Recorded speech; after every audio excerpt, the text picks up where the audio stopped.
Hey everyone, and welcome back to the channel. Today we've got this Poulan Pro PR242 snowblower. Customer brought it in and said that it will not throw snow at all. I'm going to go through the full diagnostics and repair process to get this one taken care of if you have the same or a similar issue on yours. Don't forget to hit those like and subscribe buttons as we go along if you enjoy the content.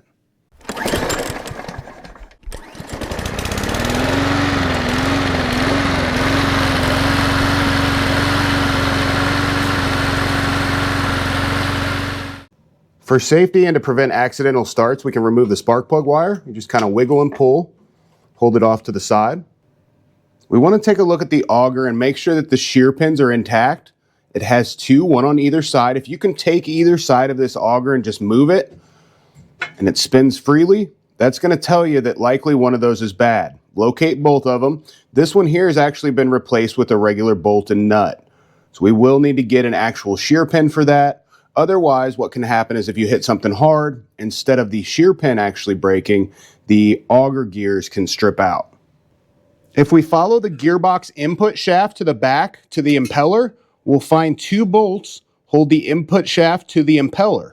If those are broken or missing, then the impeller may just spin on the shaft when it gets under a load and not be able to actually throw snow up and out of the chute.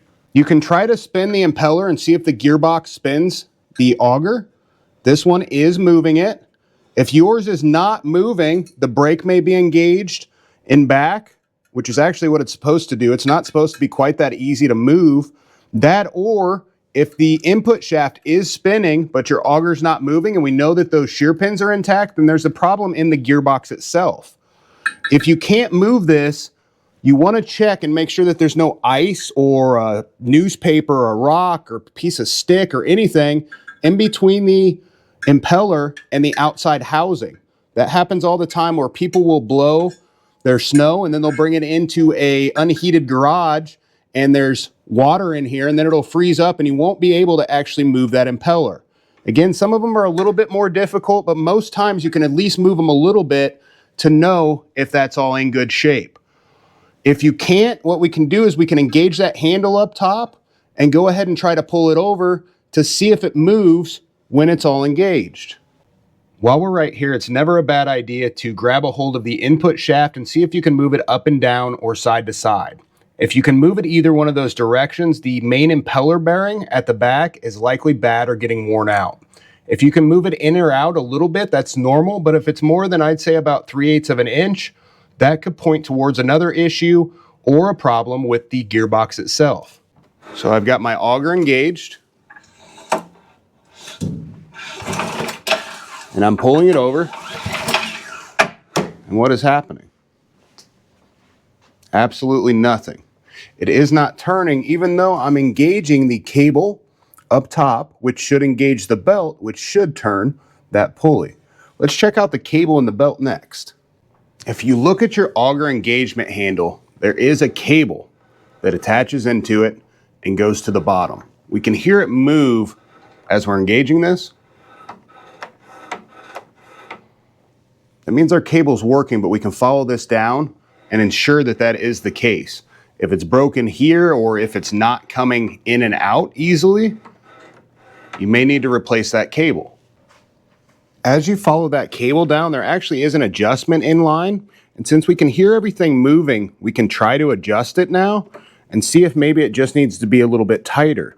If we hold on to the one side and turn the other side, from my vantage point, that's clockwise. That's going to make this longer, which makes the cable basically shorter. So when we pull it up top, it pulls harder on that belt. Sometimes the belts just get a little stretched and they need a little adjustment. If you do that, you can put this adjustment nut down to it and tighten those up against each other. That way it doesn't move again. I don't see that too often where they stretch enough to need that, but in a bind, that may get you right back into working order. In order to check out the belt and stuff, we've got to take off this cover. If we just kind of pull back on this clip, it'll pop open and we can get that cable out of the way. And then we've got two 3/8 bolts, one on either side, that we've got to take loose.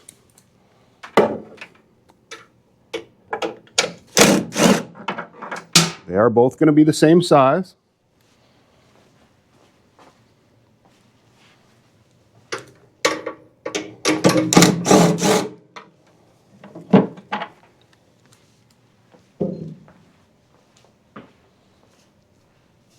And then this cover just comes kind of up and towards you.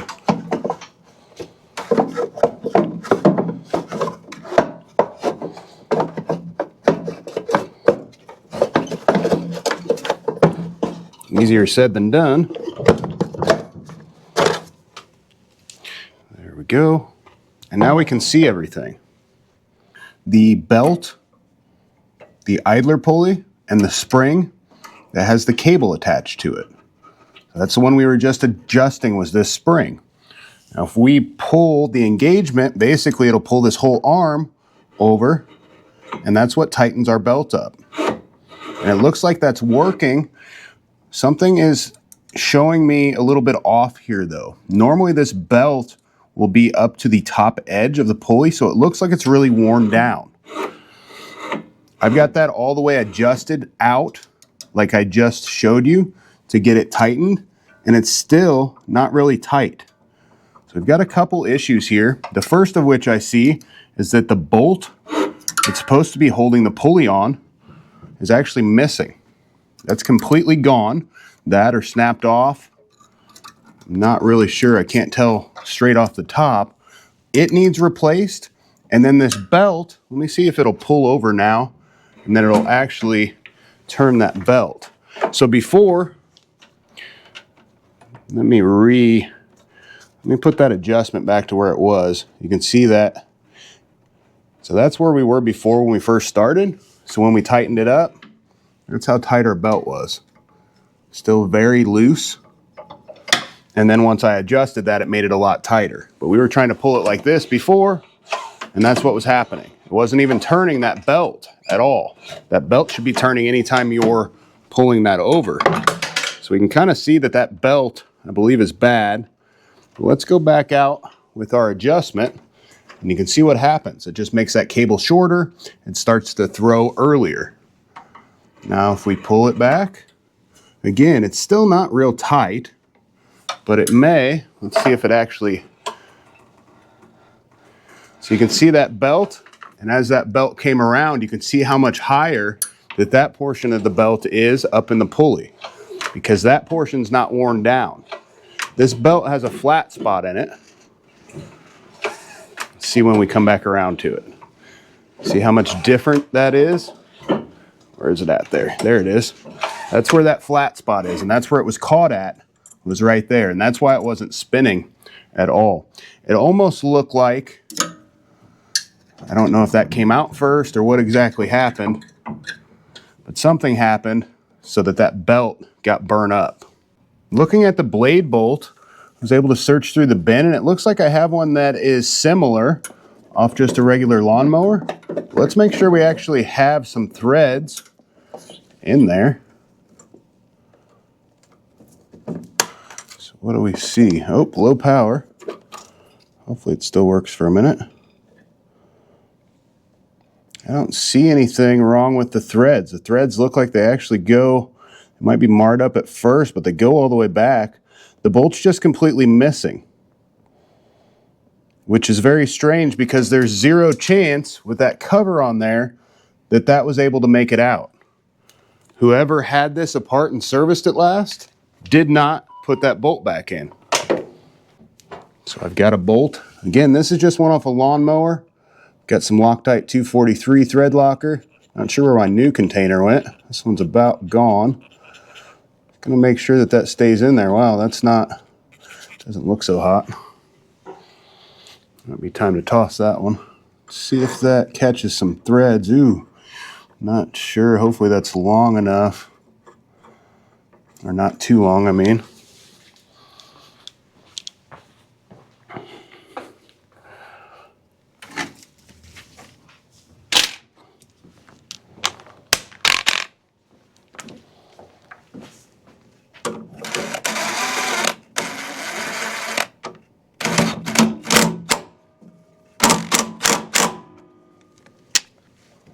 Everything is nice and tight.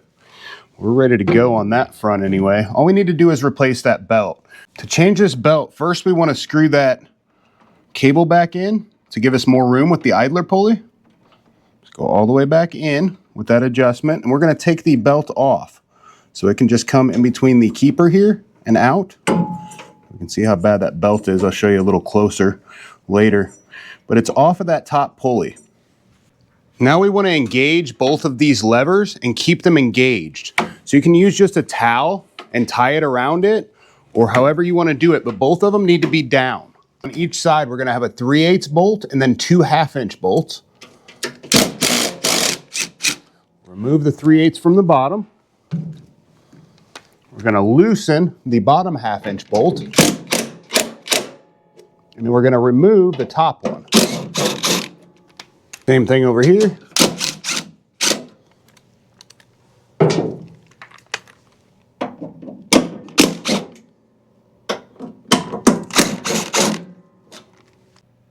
Now we can kind of just peel these two apart. All you're doing is pivoting everything. So we'll push up right here on the chute as we're going, and everything is just coming apart. We are perfect.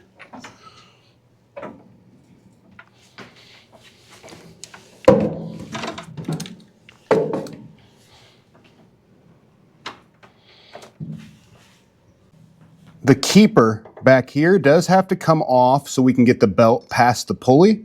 So we've got to take off this 1/2-inch bolt and nut.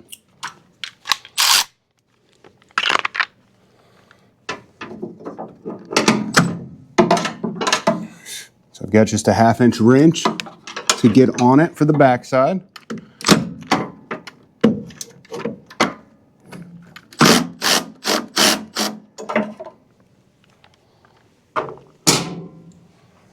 Usually once you're loose, you can get it past. I guess I misspoke when I said take it off, but the belt is then able to come completely off. You can see how skinny that belt is, right where it was worn down, where it was slipping at. Super skinny here and really wide everywhere else. The belt just comes right off after that though. There's nothing else holding it on, and that's why I engage the handle up top, because if not, you'll actually have to squeeze it now to get the belt out. So if I didn't have those engaged, it would be sitting against the pulley just like that. With an engaged, it just gives us that more room to work. With the drive pulley, actually this is pulled that way some, and then it takes that off the pulley. We've got our new belt to put on. We're just going to slide that in down at the bottom. Make sure that it's on the inside of that, also on the inside of the bottom. Sometimes people like to put them on wrong. Same thing for up top here. As we put it on, just on the inside, and then we're going to tighten that back down just how it was.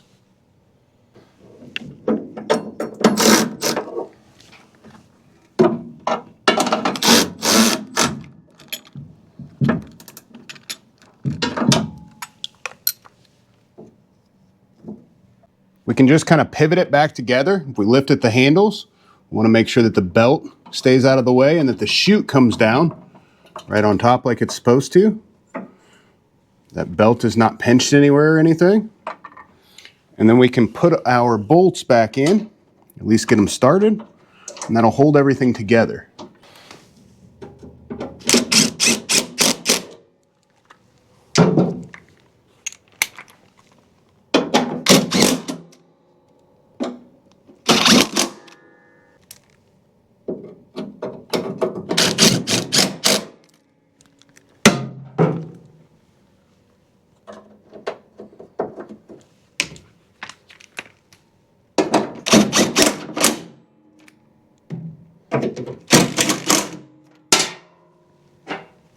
We can release my handles up top.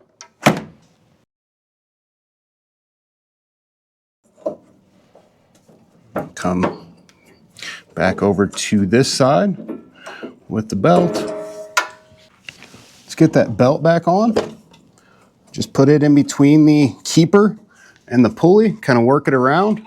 You can pull over the engine if you've still got that spark plug wire disconnected. Kind of pull it right into place. Obviously, you don't want to pinch your fingers doing it. And now when we engage the auger, we can see that the spring stretches, telling us it has tension on it. We do want to make sure though that the belt is not touching the keeper. We've got to tighten that up just a hair. Make sure that we have some room in between the keeper and the belt when it's completely tight. I'm just making this a little tighter. If we hold on to the one side and turn the other side, from my vantage point, that's clockwise, that's going to make this longer, which makes the cable basically shorter. So when we pull it up top, it pulls harder on that belt. Sometimes the belts just get a little stretched and they need a little adjustment. If you do that, you can put this adjustment nut down to it and tighten those up against each other. That way it doesn't move again. Now it's off, as long as you can see daylight as you're looking down through. And we've got good spring tension on this spring here. That's what you want.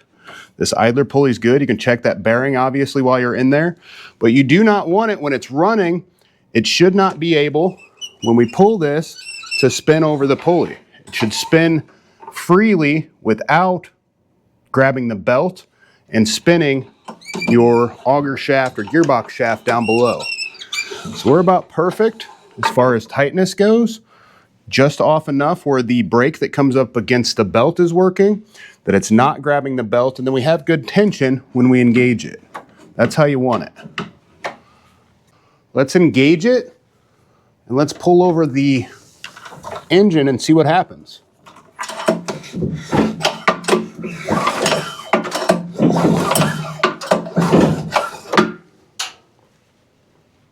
We get good movement. Cover goes back on.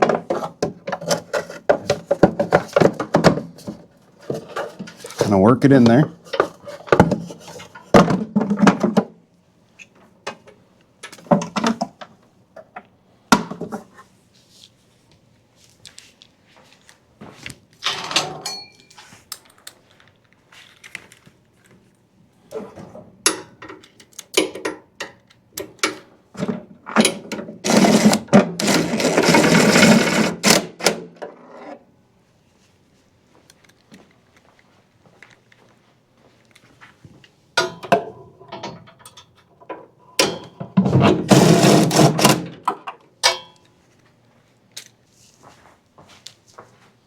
Plug our spark plug back in. Key in, full throttle.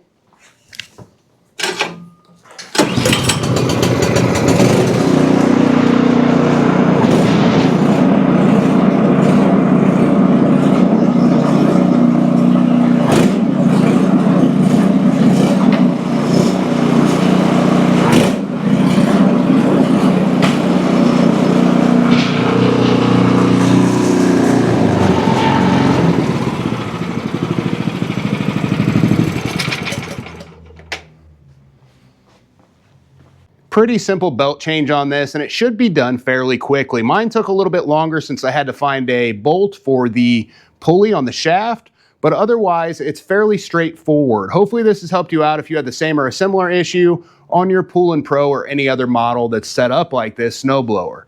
Don't forget to hit those like and subscribe buttons if you enjoyed the content. Thanks for watching and have a great rest of your day.